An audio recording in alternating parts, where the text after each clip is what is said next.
Senhoras e senhores, dando continuidade, nós vamos agora receber o convidado especial dessa edição do Prêmio MPRO de Jornalismo, que vai ministrar a palestra com o tema Atuação da Imprensa e o papel do Ministério Público na defesa de direitos e proteção do meio ambiente. É um dos mais reconhecidos nomes do jornalismo brasileiro. Atuou por 46 anos como repórter da Rede Globo, tendo produzido mais de 2.000 reportagens, incluindo grandes coberturas de eventos esportivos e conflitos internacionais. Produziu matérias especiais nos 5 continentes, descortinando a diversidade social e ambiental de norte ao sul do planeta. Sua atividade jornalística é marcada pelo olhar sensível para o patrimônio cultural dos povos e a riqueza da natureza. Ao longo da carreira, consolidou-se por sua atuação na área do meio ambiente, tendo se destacado pela prática voltada para a proteção de ecossistemas e pelo senso de urgência para a preservação. Acumula um trabalho de 20 anos na Amazônia. A produção acurada e atenta para o bioma rendeu-lhe, inclusive, indicação ao Prêmio Emmy, o Oscar da TV Mundial. Em sua palestra, o profissional que nos prestigia essa noite abordará os desafios da reportagem, crimes contra o meio ambiente e a importância do diálogo da imprensa com instituições e governos, propondo uma reflexão sobre o fazer jornalístico como instrumento de cidadania, bem como sobre o papel do Ministério Público na defesa dos direitos da sociedade. Participou de 103 edições do Globo Repórter, jornalístico da Rede Globo, e é autor do livro 40 anos no ar. Senhoras e senhores, com vocês, o jornalista Francisco José.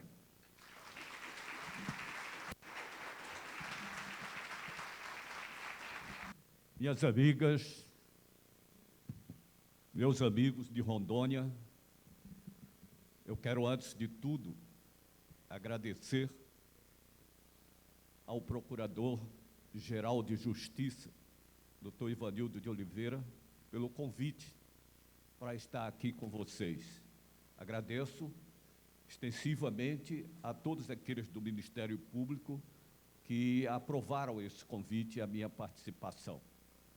E quando a minha amiga Maríndia ligou, foi quase que uma imposição. Tinha que vir, e eu estou aqui com vocês.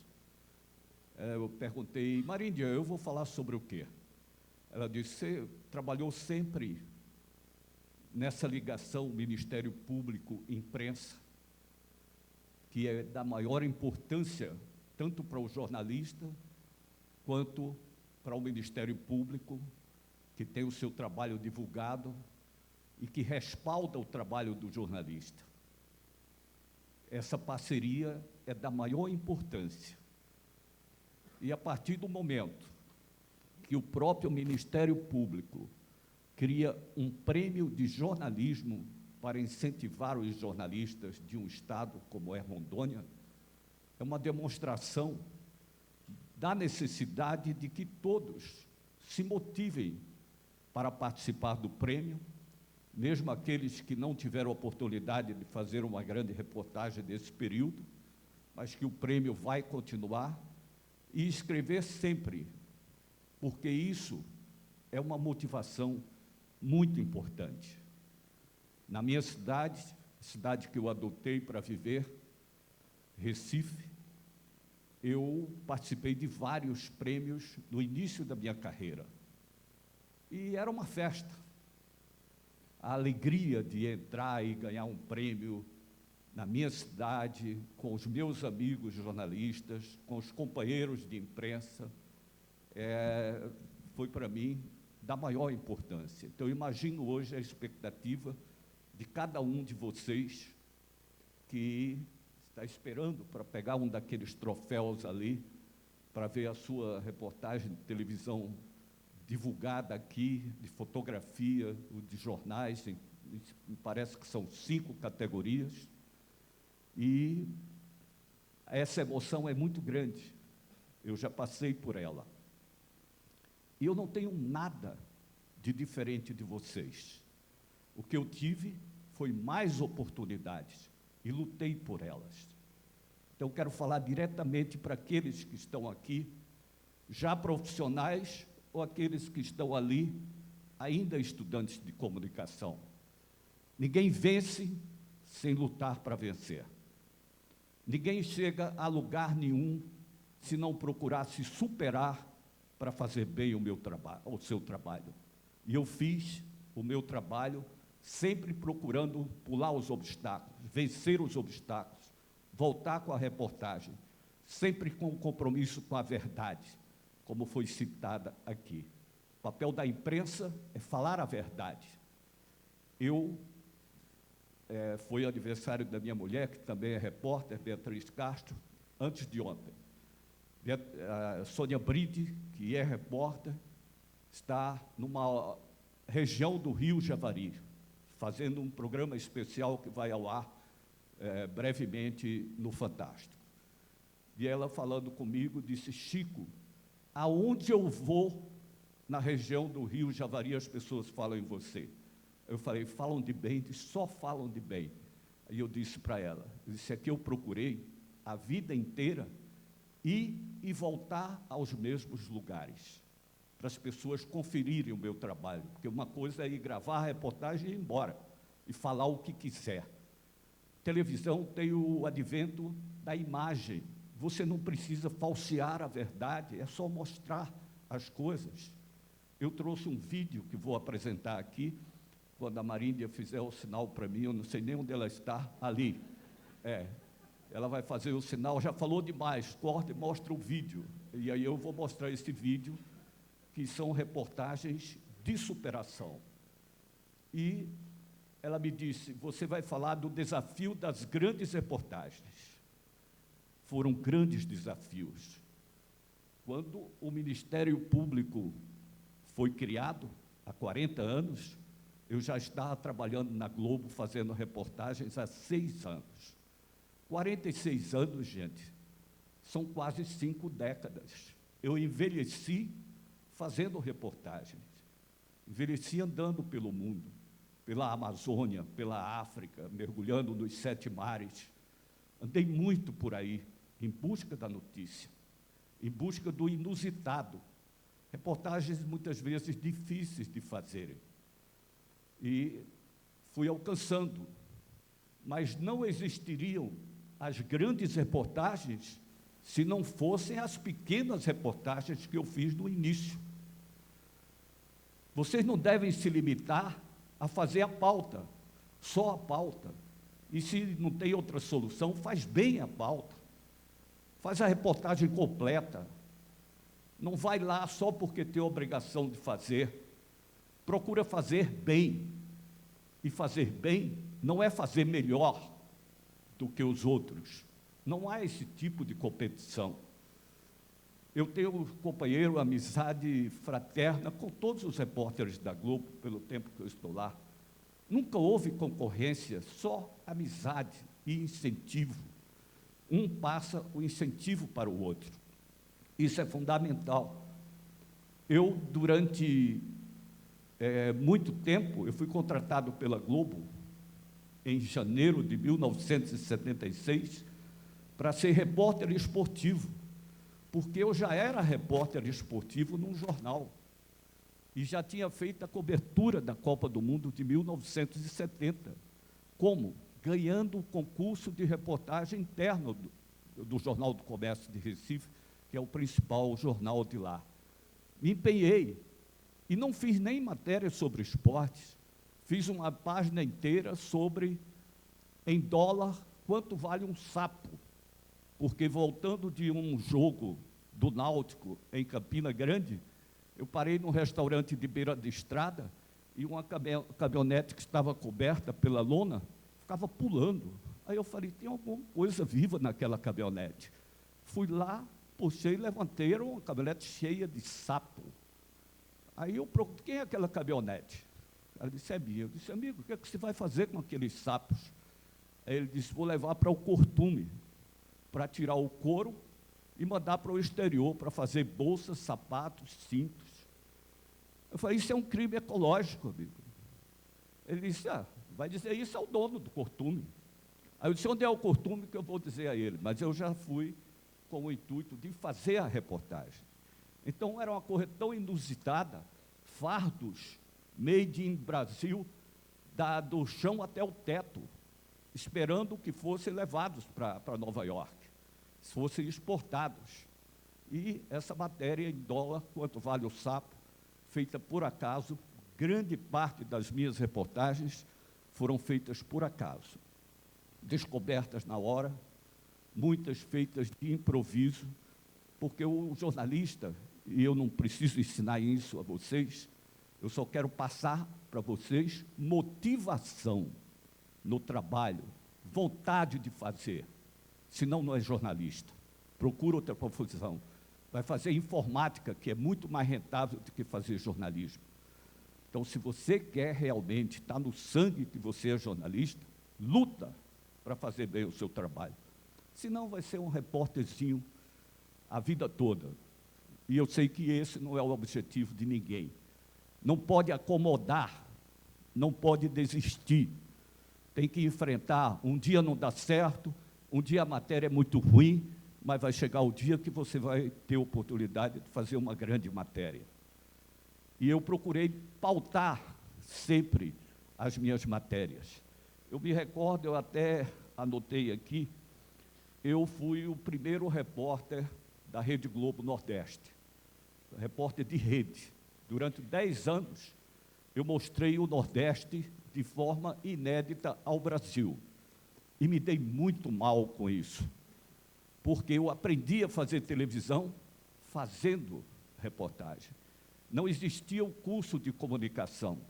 Por isso eu digo, vocês são privilegiados por aprenderem na universidade uma profissão. Eu aprendi apanhando, fazendo. Meu primeiro dia foi tão dramático na Globo, que no outro dia eu fui lá pedir demissão. É verdade. Rapidamente eu vou contar, e depois eu dou seguimento ao que eu ia falando. Armando Nogueira me via na Copa de 70 no México, trabalhando em todos os lugares onde estava a equipe da Globo. E eram apenas 12 pessoas cobrindo a seleção brasileira. Hoje tem 500 pessoas da Globo cobrindo a atual Copa do Mundo. Nem todos com a seleção brasileira. Mas, como a seleção saiu daqui muito antes e foi para a cidade de Guanajuato, no deserto, lá a gente passava o dia com a seleção. Entrava na concentração, tudo. Não havia a fiscalização que é hoje, os treinos secretos, não tinha nada disso. Era tudo aberto. Então, ele mandou me contratar na hora que começou a ter o Globo Esporte em Pernambuco. E eu fui para lá. Acertei, ia ganhar menos do que eu ganhava no emprego que eu tinha antes, mas eu achei que era a oportunidade de vencer numa profissão, numa grande empresa. E perguntei, quando é que eu começo? O diretor regional disse, hoje. Eu disse, hoje? São 4 horas da tarde. Ele disse, você vai narrar o jogo Santa Cruz e São Paulo, no Morumbi. Aí eu falei, mas eu não sei narrar futebol, eu nunca peguei no microfone para narrar nada, eu não sei fazer isso. Ele disse, não, mas vai aprender. Eu disse, como aprender, se você já vai me botar no ar no primeiro dia? Ele disse, se Armando Nogueira mandou te contratar, é porque ele sabe o que está fazendo. E eu fiquei lá esperando, 9 horas da noite no corredor, eu ouvi uma voz, cadê o cara que vai narrar o jogo? E o cara era eu. Aí fui lá, eu disse, mas o jogo é no Morumbi. Ele disse, não, você vai gravar em off-tube. Eu falei, o que é off-tube? Ele disse, é uma câmera, você fica vendo na câmera, fazem isso até hoje, e fica narrando. Você não conhece os jogadores? Conheço. Mas eu não sei fazer isso. Mas vai fazer, vai aprender fazendo. E aí eu entrei na cabine e falei, quando é que eu sei que é para começar a falar? Ele disse, a luz vai acender no ar. Aí você começa a falar. Aí eu fiquei torcendo para a luz não acender, mas ela tinha que acender. Na hora que acendeu, eu saí falando besteira. Imaginava Luciano do Vale, o que é que ele ia dizer naquele lance, bola lançada na direita, com fulano tocando, driblando, tudo. E o São Paulo pressionando o Santa Cruz, era muito melhor, não tinha nem comparação. De repente, uma bola na trave, aí eu grito, na trave! Aí travei, porque se fosse gol, a minha mulher diz que eu não sei cantar nem o parabéns para você, como era que eu ia gritar, gol? Eu não tinha como.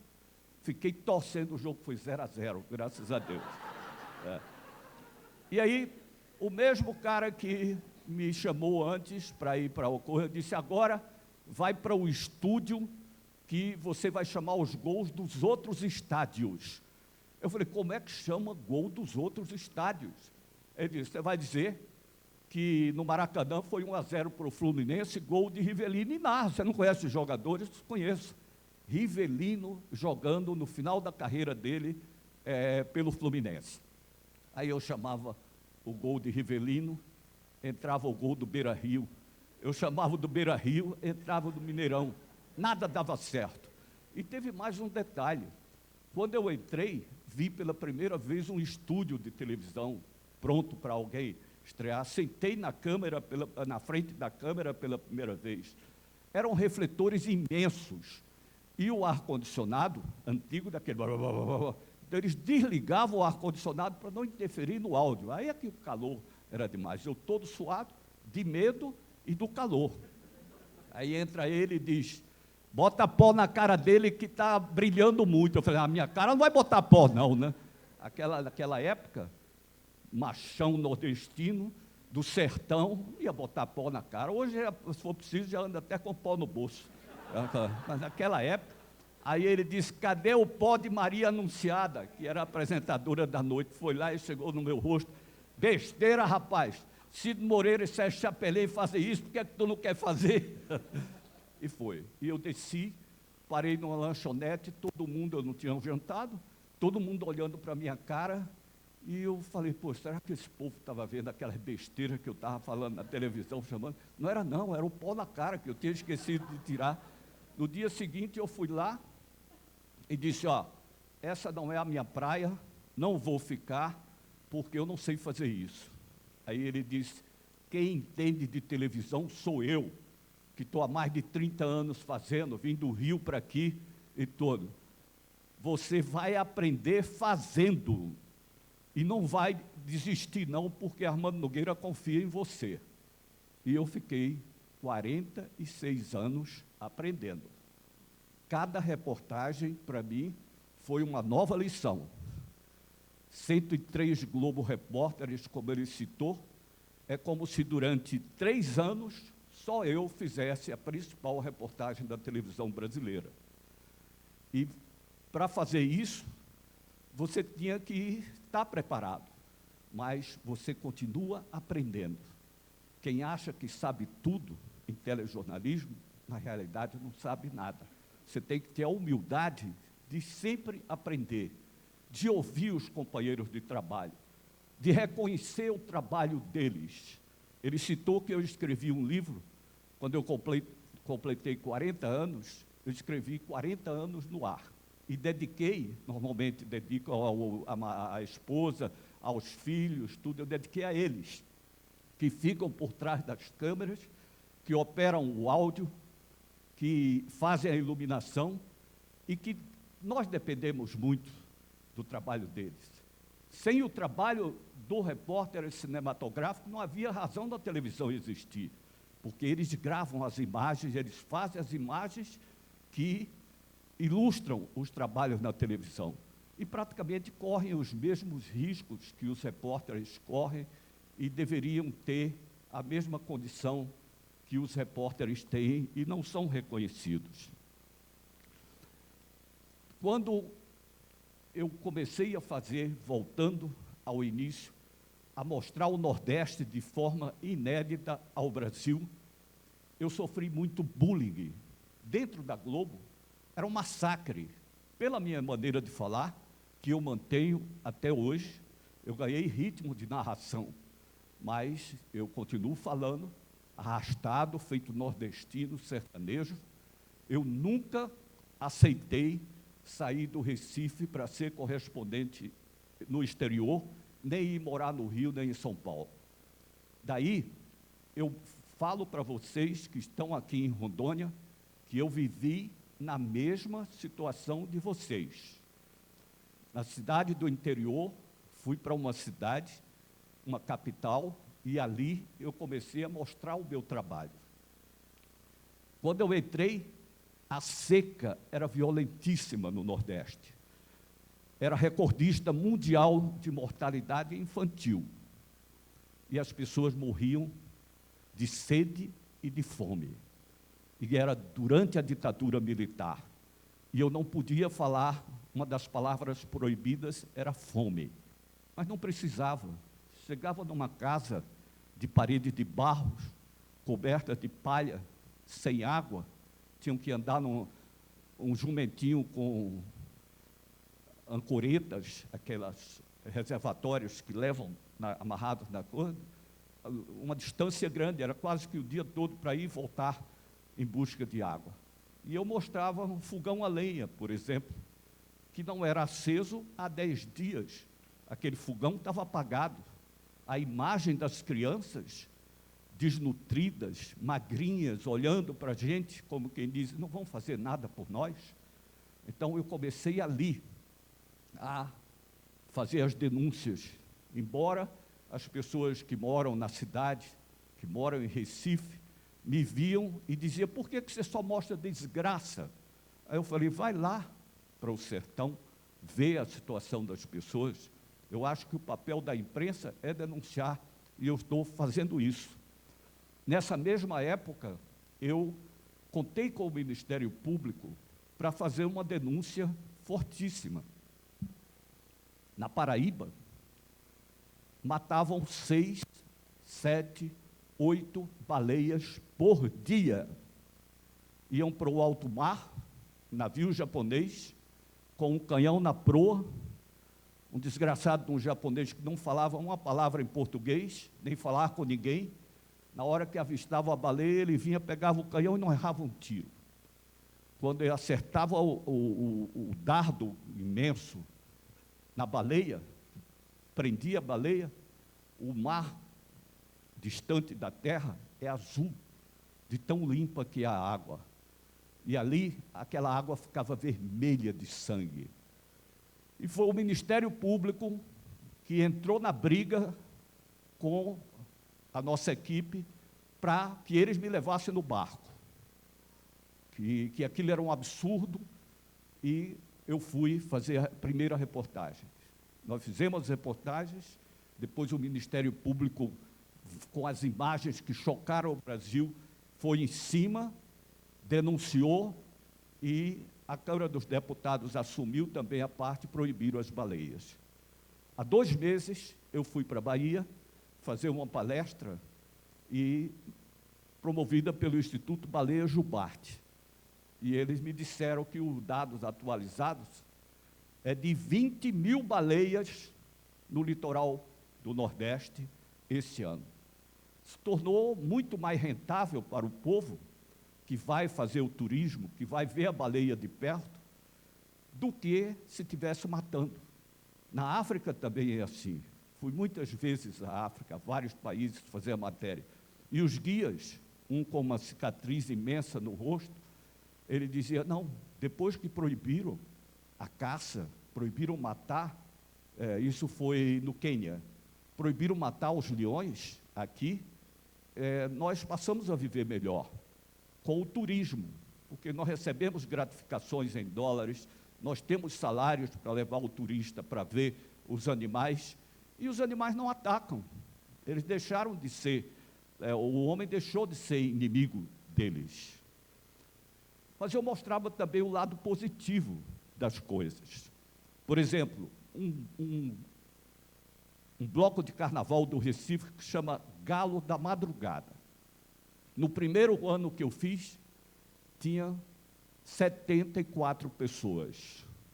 Hoje, está no livro dos recordes como o maior bloco de carnaval do planeta, com 2 milhões de pessoas.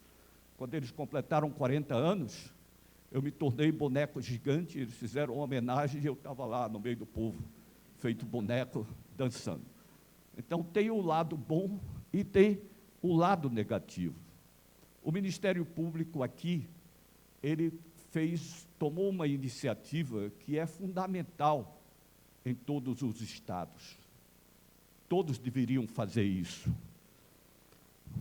Criaram o GAEMA, dedicaram um procurador de justiça, um ministro, para cuidar do meio ambiente, das denúncias contra o meio ambiente. Porque o papel da justiça é esse, fazer com que a justiça seja cumprida. Infelizmente, no país, nós estamos vivendo um período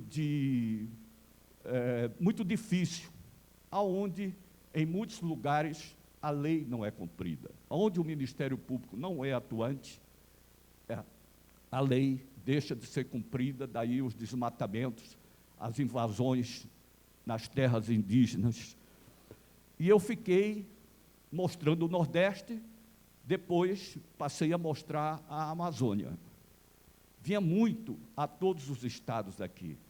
As pautas, no início, deixa fazer o Rio Javari. Aliás, o Rio Javari foi uma marca, porque a Sônia Brito está fazendo esse documentário, e disse, o que você fez 23 anos atrás, é o mesmo que está acontecendo agora. A diferença é que agora eles mataram duas personalidades, um indigenista famoso e um jornalista estrangeiro. Por isso essa celeuma toda. Mas antes eles já matavam índios, tudo. Então, só de rios que eu já fiz aqui, Guaporé, em Canoas Voadeiras, de um extremo a outro, Rio Negro, Solimões, Tapajós, foram 11 rios. Ia para, por exemplo, a entrada do Rio Negro na fronteira e descia o rio, ouvindo as comunidades ribeirinhas, mostrando como eles vivem, nas áreas indígenas, os rituais que eles faziam, tudo.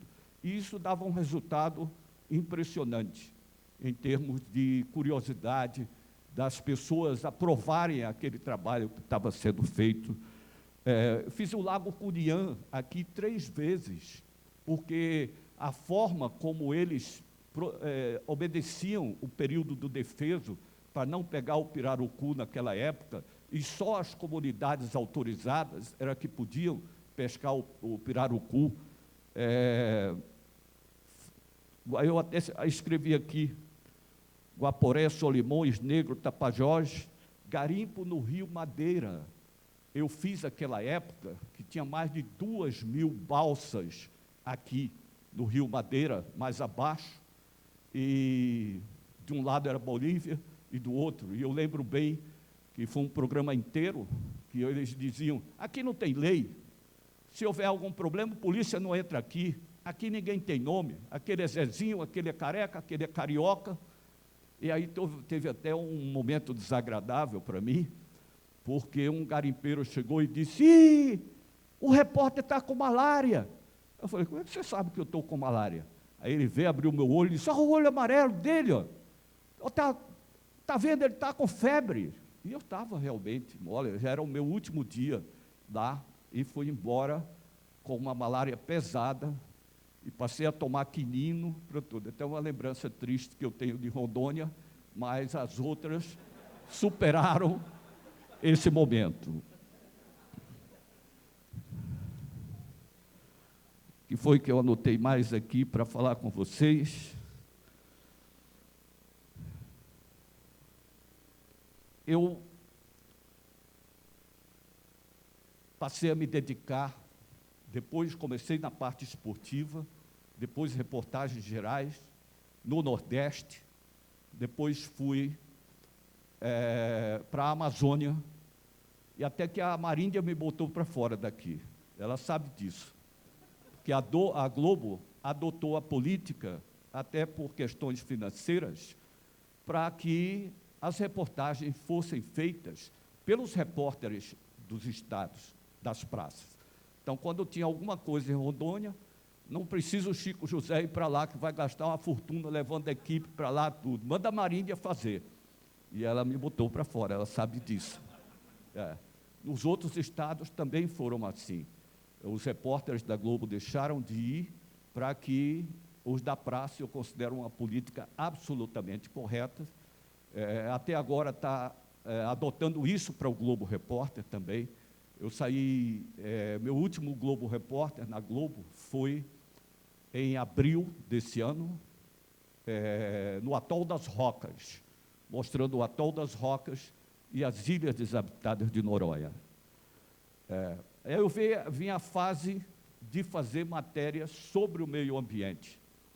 E o Globo Repórter não queria. O diretor dizia para mim, Jorge Pontual, que hoje é correspondente em Nova York, era o diretor do Globo Repórter na época. Ele dizia, não, Chico, essa história de meio ambiente, de mergulho, tudo isso não é a cara do Globo Repórter. A cara do Globo Repórter é denúncia, é matéria que tenha um apelo social muito forte, tudo. Então, deixa eu fazer pelo menos. E eu fiz Fernando de Noronha. E o resultado em audiência foi 30% a mais do que a média da audiência normal do programa. Então, ficou aprovado. E vi aquela história, Chico, faz outro. Aí eu fiz Abrolhos, onde passam as baleias. Fiz o Atol das Rocas, naquela época. Vim para a Amazônia, fiz o Sertão do Piauí, a Serra da Capivara, que é uma das coisas mais impressionantes que nós temos no planeta. A Serra da Capivara é patrimônio mundial da humanidade, tem mais de 2.000 sítios arqueológicos. E o trabalho de uma cientista que é fantástico, ela construiu um museu no meio da Caatinga, com mais de 1.000 peças de animais da megafauna. É incrível esse lugar. Então, eu saí mostrando essas coisas. Quando eu vi que estava agradando, que estava dando certo, aí eu disse, vou fazer um teste. Mar Vermelho. Mar Vermelho é caro. Eu disse, mas uma matéria impressionante. O Mar Vermelho eu pesquisei tudo. Aí era Mar Vermelho, Barreira de Corais da Austrália, Micronésia, Indonésia, andei o mundo todo. Fui aos 5 continentes, a alguns lugares mais de uma vez, mergulhei nos 7 mares, porque é uma paixão que eu tinha há muito tempo, e as reportagens submarinas repercutem muito. Até que eu sugeri ir em busca dos grandes animais do planeta. E saí andando em busca dos grandes animais do planeta, onde está o maior lagarto do planeta. São os dragões de Komodo. É um lagarto que chega a 3 metros de comprimento, é o bicho mais asqueroso que eu já vi de todos, e eu fiquei uma semana com esses bichos dentro da ilha de Komodo. Eles devoraram um fotógrafo suíço e só restaram as máquinas fotográficas e os óculos, porque são extremamente carnívoros. Para ir lá, eu vou mostrar um pouquinho no vídeo, tem eles no vídeo, eu estou falando porque eu vou mostrar, senão vocês vão dizer, esse cara está mentindo. E aí eu fui uma vez para o programa de Bial, ele disse, tudo que ele faz, ele mostra, vamos ver. Então, vamos ver. E esses animais, eles também estavam com dificuldade de sobrevivência, porque não tem comida, eles vivem numa ilha, só existem nessa ilha, são em torno de 2.000. Depois é que o governo da Indonésia resolveu soltar cervos, porcos na ilha, porque era uma forma deles sobreviverem. Lá na minha cidade, nós temos um péssimo registro de 52 ataques de tubarões, em frente da minha casa mesmo, eles já pegaram. E 21 mortos, e os outros todos mutilados. E os mutilados que eu entrevistei, os sobreviventes, me diziam sempre, uma coisa bateu em mim, e depois pegou. E eu constatei isso em loco, ele vem para cima de você. Se você senta a câmera na cara dele, ele volta. Se ele bater nos cilindros de ar, ele volta. Se ele bater na perna, ele leva a sua perna. E aí eu procurei saber, aonde é que eu posso mostrar esse tubarão? O tubarão-tigre, que é o que mais mata seres humanos, se bem que eu procuro sempre desmistificar. O tubarão não é o vilão que o cinema e a televisão criaram. Se hoje, em qualquer lugar do planeta, o tubarão matar uma pessoa, vai entrar no Jornal Nacional. E o hipopótamo mata mais de 500 pessoas por ano na África. Eu fiz essa reportagem também, vou mostrar um trechinho. Por quê? Porque você só pode andar na África, como aqui nos rios. Ninguém anda, não tem estrada por dentro da floresta. E se for andar nas margens, o leão pega. Então vai por dentro do rio, correndo o risco de ser morto pelo crocodilo, porque andam em pequenas canoas, os crocodilos descem perto da gente nas canoas, e o hipopótamo, ele se defende. Quando o barco aproxima, tem uma fêmea com filhote. Ela vê aquele bicho na direção dela, ela vai proteger o filhote, bate no barco, vira e dá uma mordida só na pessoa. Não come, porque eles são herbívoros. É só uma forma de defesa. Fomos ao alto das montanhas de Ruanda e depois de Uganda, para mostrar os gorilas, num período em que eles estavam ameaçados ainda de extinção, porque eram mortos por caçadores, porque eram roubados da selva para venderem para zoológicos e para esses milionários excêntricos que tem aí, que quer ter um gorila no seu jardim zoológico particular. A última reportagem que eu fiz denunciando isso foi o rinoceronte. Ele está extinto na maioria dos países da África. Gorila só tem 3 países, Ruanda, Uganda e o Congo, o antigo Zaire, nas mesmas cadeias de montanhas, não tem nos outros, mas o rinoceronte ele tinha em toda parte. Vocês sabem por que eles foram extintos? Porque o chifre do rinoceronte é vendido por $1 milhão. Então, o africano, ele arrisca a vida dele tudo para pegar e ganha pouco. Quem vai lá e mata o rinoceronte para tirar o chifre, ganha pouco. Então, a solução que o governo da África do Sul, que é onde eles estão sendo abrigados, encontrou, além da vigilância, além de leis severas, eles resolveram, o próprio governo tira os chifres do elefante e põe num cofre lá como se fosse uma relíquia, como se fosse um tesouro, para que o caçador não vá matar o animal só para tirar o chifre. E aí eu procurei saber aonde nós podíamos mostrar o tubarão-tigre, o grande tubarão. Disseram, nas Bahamas. E coincidiu que o Fantástico estava em crise de audiência. Então, logo que acontece isso com qualquer programa, ou tira do ar, ou procura uma solução. E a solução é fazer pesquisas. Então, fizeram uma pesquisa. O que você não quer ver no Fantástico? Então, a maioria das pessoas não queria ver clipe americano, não queria ver dramaturgia, porque tinha quadros de dramaturgia no coisa, não queria ver mais algumas coisas. E a pergunta, e o que você quer ver no Fantástico? A resposta, quase que unânime, era reportagens.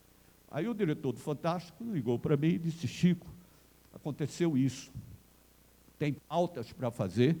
Eu disse, tenho 5 pautas na África, 5 pautas nas Bahamas. Uma delas é o tubarão tigre, porque lá a visibilidade embaixo d'água é de mais de 40 metros. E no Recife, na orla de Pernambuco, não tem a visibilidade nem de meio metro, porque o fundo é de areia, e com o movimento das ondas, a água fica turva. Então, o tubarão vem e pega as pessoas, ele vem atraído pelo... o ouvido dele é sensível demais, e o faro também. E o alimento deles é peixe. Aí vamos para as Bahamas. Fizemos uma operação cara, a Globo assumiu, que era uma reportagem que certamente dava audiência, e deu, e subiu com as 5 reportagens, subiu bastante a audiência, e nós tínhamos que assinar um termo de responsabilidade pela própria vida. Aonde a gente vai, faz isso. É como se a vida não representasse nada. O dragão de Komodo, estava lá escrito, ele vai te atacar. Se ele te morder, ele é venenoso, você morre, não tem antídoto para a veneno dele. E o governo da Indonésia não tem nada a ver com isso, te avisou, disse para você não ir, você está indo por conta própria. Então, toda a equipe assina e vai. Para ir nas Bahamas também, se você vai chegar ao lado do tigre.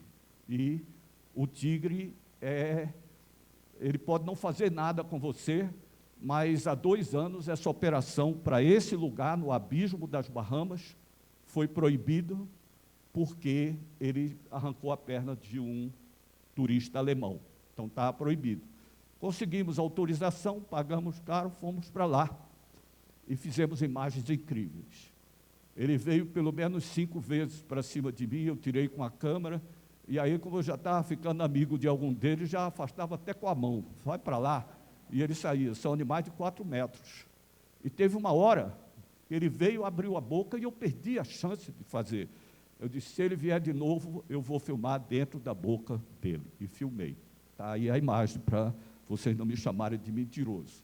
Então, esses detalhes mostram que são trabalhos inusitados. Trabalho onde você tem que ter superação. Não é coragem, é desejo de fazer.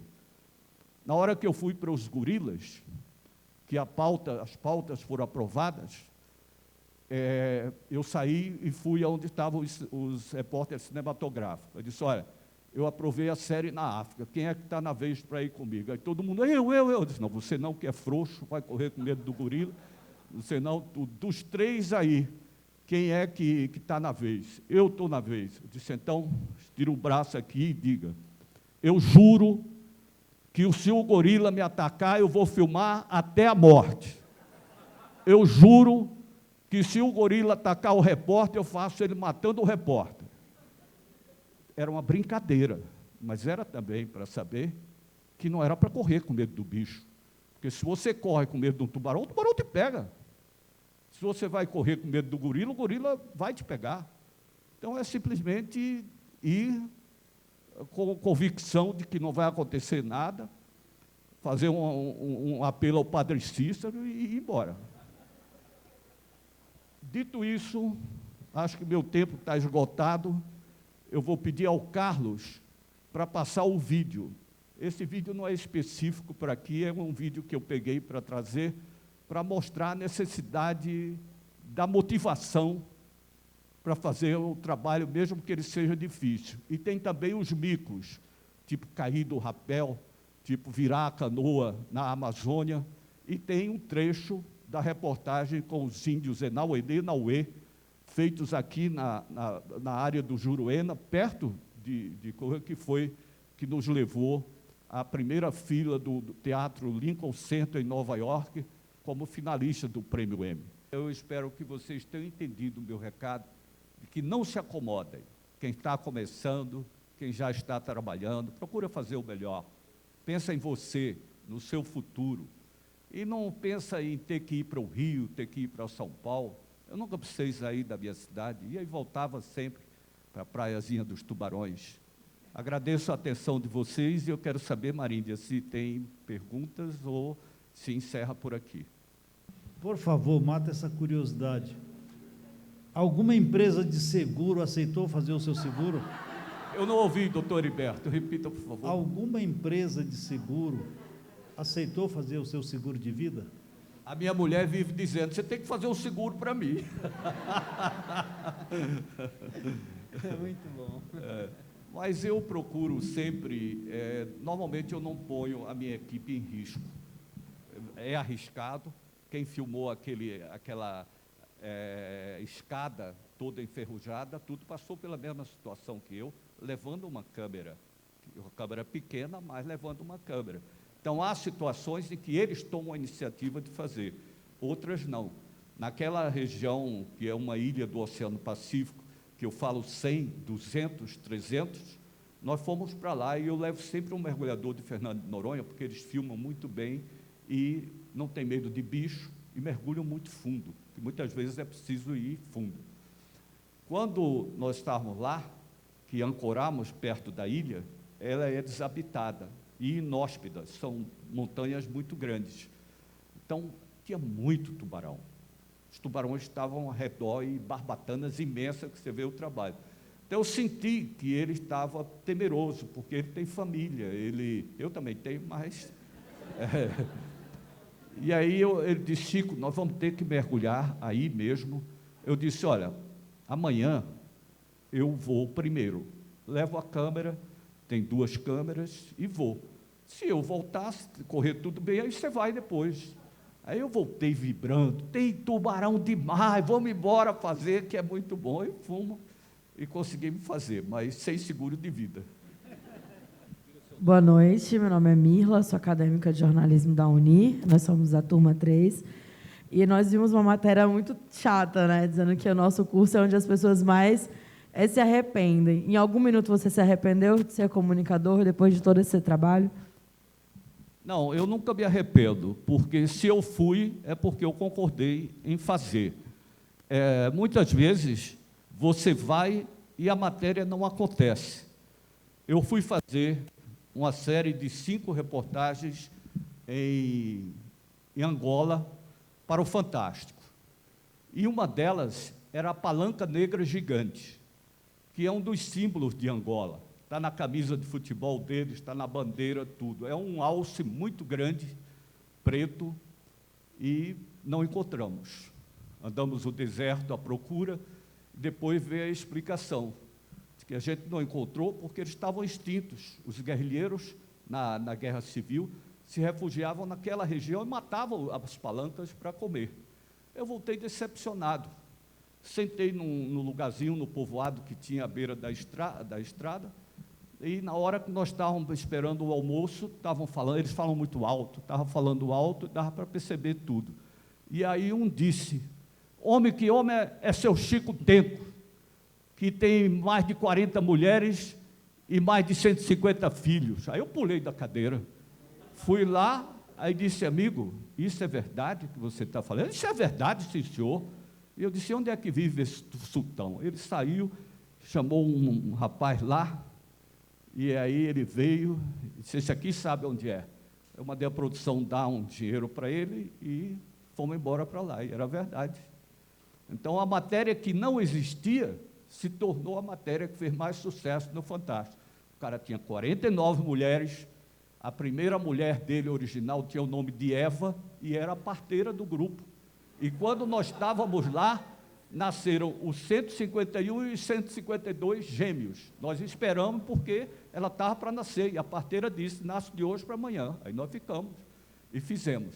Então, muitas vezes, você não desiste, enquanto é possível fazer. Correr e achar que não dá e é perigoso, eu não adoto isso. Eu procuro fazer. Desde que não ponha a minha equipe em risco e que eu possa chegar até lá, eu vou tentar fazer até o fim. Mais uma, né? Encerrou? Senhoras e senhores, os aplausos. Obrigado a todos. Foi um prazer imenso estar aqui com vocês.